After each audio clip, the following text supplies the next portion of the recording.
Por este buen debate y señalar rápidamente para cumplir con el tiempo dos o tres cosas. Lo primero es resaltar que la situación es grave. La gerente de Transmilenio pues intentó señalar que aquí se ha mejorado bastante las cosas en lo que tiene que ver con la contaminación del aire, pero la situación es supremamente grave, como lo han señalado distintos expertos. No voy a detallar las cifras, el concejal Juan Carlos Flores lo señaló, los problemas de mortalidad, de morbilidad y distintos asuntos que se resumen con una cifra que me parece muy grave, y es que al año los costos de la contaminación atmosférica en Bogotá pueden estar alcanzando 1.5 billones de pesos, de acuerdo con análisis de Eduardo Behrens que todos conocemos. Pero quiero resaltar esto. Después de 18 meses de la administración del alcalde Peñalosa, todavía no es clara cuál es la estrategia para afrontar este grave problema. El Polo Democrático Alternativo, en cabeza del concejal Celio Nieves, ya realizó un debate sobre este problema y yo oí con mucha atención las respuestas de la administración, doctor Celio, y prácticamente son las mismas que las que nos señalaron en ese momento, en esa oportunidad. No hay un avance sustancial en el diseño de una estrategia para afrontar este problema de manera o de fondo. Y señalo esto en cuanto a la estrategia. En primer lugar, frente al diagnóstico, aquí hay un debate grande, señor secretario de Ambiente, sobre la metodología para medir la contaminación atmosférica. Y frente a esto usted no se refirió a nada, y es un debate que han planteado distintos expertos de cómo se deben medir los niveles, y que en Bogotá la forma como se está midiendo la contaminación del aire no es la idónea, y por eso el diagnóstico no es correcto.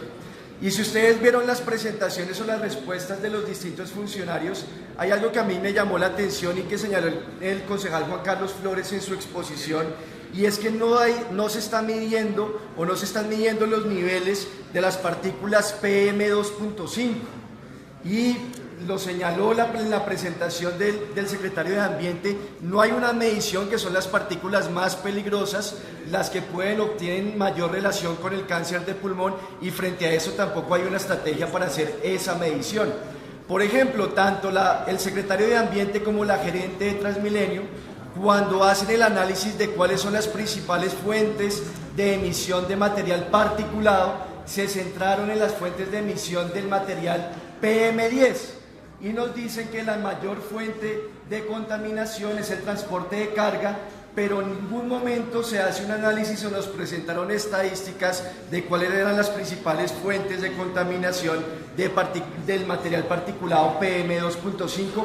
Eso ya es bastante grave, y la estrategia que se debe diseñar debe partir de hacer una medición de cuáles son las principales fuentes de contaminación. Frente al material particulado PM10, los análisis que nos trae la administración señalan que el 43% corresponde al transporte de carga, 14% del transporte tradicional TPC y el 9% de Transmilenio. Voy a señalar entonces que no hay una estrategia entonces clara para controlar cada una de estas fuentes de emisión. La estrategia, según nos lo dijo acá en la presentación el secretario de Ambiente y los demás funcionarios, es que se van a centrar en promover más las bicicletas, los andenes anchos para que la gente camine más, pero eso no va a resolver el problema, es totalmente insuficiente. Incluía la ecoconducción. Yo no me opongo a eso, eso puede ser parte de la estrategia, pero que eso sea la estrategia central es totalmente insuficiente frente a la magnitud del problema que tenemos. ¿Cómo vamos a resolver o por lo menos mitigar el tema del transporte de carga, la contaminación del transporte de carga? ¿Con bicicletas y andenes? ¿Que la gente coja caballos y mulas y ahí lleve la carga? No, sean serios en esto. O sea, si la principal fuente de emisión del material particulado es el transporte de carga, y yo sé que esto no es una responsabilidad exclusiva del distrito, sino que también tiene que haber una responsabilidad del gobierno nacional, pues diseñen una estrategia para afrontar esto.